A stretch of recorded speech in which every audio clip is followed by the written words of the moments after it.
Welcome back, everybody, to another episode of New Testament Tutorials. Please like, comment, share, and subscribe to the channel if you already haven't.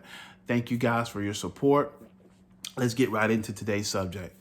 Today, I just wanted to make a brief video covering my thoughts on Roe v. Wade. I know there's a lot going on in the world. There's a lot of people who've kind of chimed in on this subject. You know, there's a lot of bickering in the world right now about this particular subject, what side you're on. And I kind of just wanted to give you guys my thoughts about the subject. So we're going to dive right into it. From a personal standpoint, I believe that, I am anti-abortion. However, I am pro-choice. I believe that God gives us the ultimate choice in Deuteronomy chapter 30, verses 19 through 21. He gives us the ultimate choice to choose life or death, blessings or curse. He gives us the choice to even choose to accept and to love him. Yes, the Bible does say choose. It gives you the choice, choose to love God. Love itself is a decision on how you treat people. It's not a feeling. No matter what the world says, it's not a feeling. It's a decision on how you treat people. Personally, I believe that it should be a woman's decision what she wants to do or not. Now, there's a lot of controversy around that, and even from the way I feel about it, I do understand that us as men, we don't have any rights when it comes to that. We don't have any choice when it comes to that. If a man wants to keep a child and the woman doesn't, there's nothing the man can do. If a man doesn't want to keep a child and the woman does, then that man is forced to pay for it for 18 to 21 years. So I do understand the people who are saying, well, men don't have rights. I agree. Look, I agree with that. I totally agree with that. But I also think, from a biblical standpoint, that whatever decisions that we make in our life, that's between us and God. It's not my job to tell a woman or someone what she should or shouldn't do. Just like it shouldn't be people's jobs to tell me on certain fronts what I should and shouldn't do. Now, of course, everywhere in life, there's going to be rules to follow. There's going to be laws. But when it comes to things like what to do with your individual person, I believe that's between the individual and God.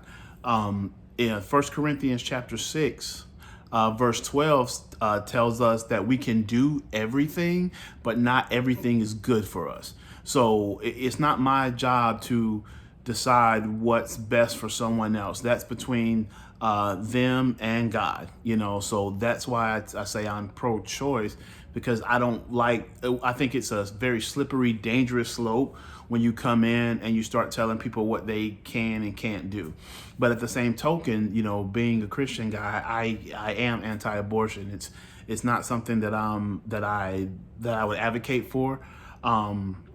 And I'm not saying in all cases, because there are the small, minute cases of rape and incest and things like that. But of course, the world tries to project like that's the majority, and it's not. It's a very small percentage of that. So there are some exceptions to that rule, but for the most part, I am anti-abortion. But I still believe that it should be the woman. It's between the woman and God, whatever they decide to do.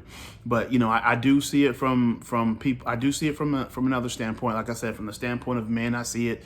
From the standpoint of there's a question about when does it become a fetus? When does it have a beating heart? Such and such. I try not to get into those those conversations or arguments about those things. Now, I do, as a secondary conversation, I do kind of want to talk about that a little bit, really quick, because I know that in this world, especially in the time that we have now, people are totally twisting what Christianity was meant to be. It's become party affiliated. It's become, almost to the point where people think, well, if you're not anti-abortion, you're not a Christian. If you're not this, you're not a Christian. And none of that stuff makes you a Christian. There's no Republican Party in heaven. There's no Democratic Party in heaven. We've allowed public outside influence, media, propaganda. We've allowed those things to infiltrate what what Christianity was meant to be, and now it's become something that I don't even recognize. From my standpoint, I kind of stay away from all the evangelicalism and some of the other things, because I think that some of that stuff is far from what being a Christian is supposed to be. It's not, well, I'm pro-gun and I'm anti-abortion, so that makes me a Christian. And if you don't take those stances, you're not a Christian. That's not it at all. For the pro-gun argument, the Bible tells us in Psalms 91 that the Lord will send his angels. He will protect us. The Lord promises us to protect us. He tells us to not be afraid of the terrors by night or the arrows that fly at midday. He promises us that though these things happen and we see these things happen, they won't happen to us. So, and this is not a rant on guns or anything like that. I'm just kind of showing people some of the hypocrisy in it all, because just from my personal standpoint, I trust God when it comes to protection. So I don't feel like I need that, because at the end of the day, are you trusting the weapon or are you trusting God? It's the same thing when it comes to the abortion topic as well. People think that, well, if you're anti-abortion, then you're not a Christian, and that's not it either. Being a Christian, Romans 8:9 tells us that Christ being on the inside of us makes us a Christian. The book of Corinthians also says that. It says that when we become saved, when we become a Christian, Christ becomes, he comes on the inside of us and he lives on the inside of us. So that's essentially what makes us a Christian. It's not this, you have to lean a certain way or you have to be a part of a certain party, you have to believe a certain thing. No, you have to trust God. You have to believe that Christ was raised from the dead, and you have to trust God. You have to begin to change your mind, change the way you think, replace your ideas for God's ideas. You have to seek his word. That's how you form that relationship with God. And I believe that we've gotten, when I say we, I mean the body of Christ, which is the church. I believe we've gotten so far off of that because we've allowed ourselves to be distracted by other things. We need to get back to the basics, the fundamentals of loving one another, the fundamentals of being able to agree to disagree, the fundamentals of just, being able to talk, being able to have civil discord, which is something that especially in today's society, it's out the window. You got Christians arguing with other Christians about what's right and what's wrong.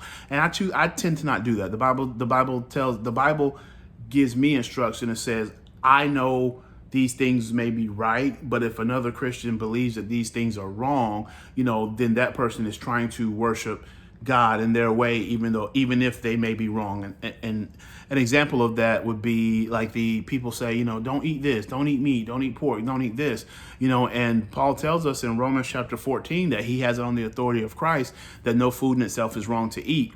But it also tells us, if someone believes that they are serving God by not eating a thing, then you let them do that, even though that thing may not necessarily be wrong.